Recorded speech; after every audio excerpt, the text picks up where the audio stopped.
வீட்லேயே ஈஸியாக சாம்பார் பொடி எப்படி செய்யலான்னு சொல்லிட்டு பார்க்கலாம் வாங்க. 100 கிராம் வரமிளகா எடுத்துக்கிறேன். அதுக்கு 100 கிராம் மல்லி எடுத்துக்கோங்க. நான் வந்து ஒரு 10 கிராம் போல் வெந்தயம் எடுத்திருக்கேன். அதுக்கப்புறம் 10 கிராம் போல் மஞ்சத்தூள், பெருங்காயத்தூள், 20 கிராம் சீரகம் எடுத்திருக்கேன். கொஞ்சமாக மிளகு எடுத்திருக்கேன்.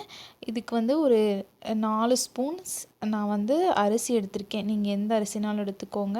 கடலைப்பருப்பு, உளுத்தம்பருப்பு, அப்புறம் துவரம்பருப்பு எல்லாமே 4 ஸ்பூன் எடுத்திருக்கேன். இது எல்லாத்தையுமே நம்ம வந்து ட்ரை ரோஸ்ட் பண்ணிக்கணும். கொஞ்சம் கூட ஆயில் இருக்கக்கூடாது. கொஞ்சம் கொஞ்சமாக எப்படி வறுக்கலான்னு சொல்லிட்டு பார்க்கலாம் வாங்க.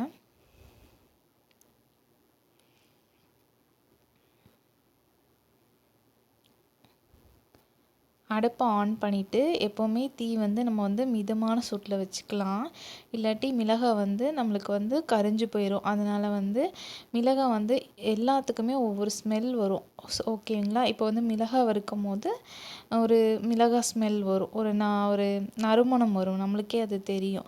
அந்த மாதிரி ஒவ்வொரு இன்க்ரீடியன்ட்ஸ் வறுக்கும் போதுமே நம்மளுக்கு வந்து அதோட மனம் தெரியும். அந்த ஸ்டேஜ்லேயே நம்ம வந்து எடுத்துடலாம். பக்கத்தில் ஆற வைக்கிறதுக்காக நான் ஒரு பேப்பர் விரிச்சிருக்கேன். இதுலேயே நான் வந்து ஒன்று ஒன்றா மிதமான சூட்டில் வறுத்து அதுக்கப்புறம் ஆற வச்சு அரைச்சிக்கலாம். நான் வந்து மல்லியும் அதுக்கப்புறம் வத்தலும் நான் வந்து வறுத்தாச்சு. அதுக்கப்புறம் நான் வந்து அரிசி வறுத்துக்கிறேன்.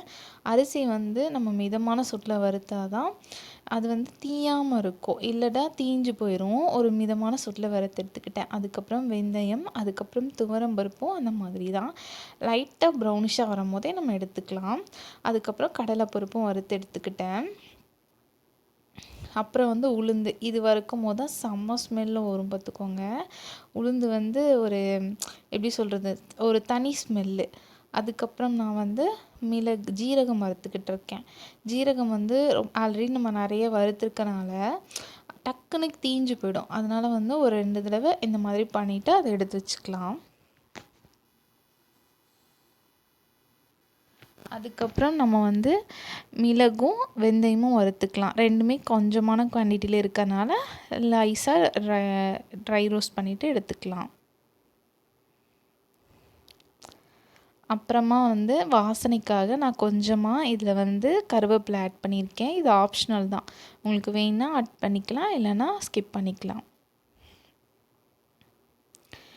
எல்லாமே நல்லா ஆறிடுச்சு. இதை மிக்ஸி ஜாரில் போட்டு நான் அரைக்க போகிறேன்.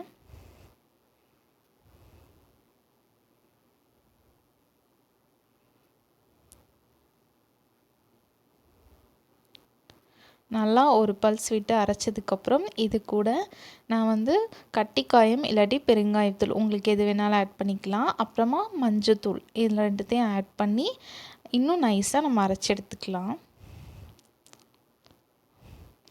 அவ்வளோதாங்க, சூப்பராக சாம்பார் பொடி ரெடி ஆயிடுச்சு. நான் இதை ஒரு 2-3 மந்த்ஸ்க்கு வந்து நான் ஸ்டோர் பண்ணி வச்சுப்பேன். சாம்பார் பொடி கெட்டு போகாது, எதுவுமே ஆகாது. நம்ம கடையில் வாங்குறத விட இந்த மாதிரி நம்ம வீட்டிலேயே செஞ்சு வச்சுக்கிட்டோன்னா மணமாகவும் இருக்கும், ருசியாகவும் இருக்கும். சாம்பார் சூப்பராக இருக்கும்னு எல்லாருமே சொல்லுவாங்க. இந்த மாதிரி ஒரு தடவை வீட்டில் ட்ரை பண்ணி பாருங்கள். இதில் ஏதாவது உங்களுக்கு வந்து மிஸ்டேக் அந்த மாதிரி ஏதாவது இருந்துச்சுன்னா, டவுட் ஏதாவது இருந்துச்சுன்னா கமெண்டில் சொல்லுங்கள். தேங்க்யூ.